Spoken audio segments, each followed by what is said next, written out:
கர்த்தருடைய பரிசுத்த நாமத்துக்கு ஸ்தோத்திரம். கர்த்தர் நல்லவர். மல்கியா 3 அதிகாரம் 11 இயேசுவின் நாமம் மட்டுமே மகிமைப்படுவதாக. பூமியின் கனியை பட்சித்து போடுகிறவைகளை உங்கள் நிமித்தம் கண்டிப்பேன். அவைகள் உங்கள் நிலத்தின் பலனை அழிப்பதில்லை.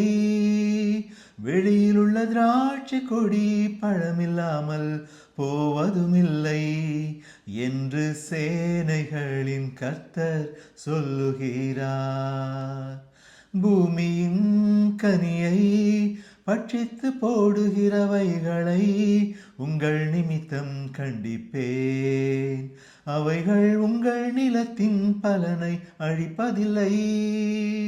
வெளியிலுள்ள திராட்சை கொடி பழமில்லாமல் போவதுமில்லை என்று சேனைகளின் கர்த்தர் சொல்லுகிறார். கர்த்தர் நல்லவர்.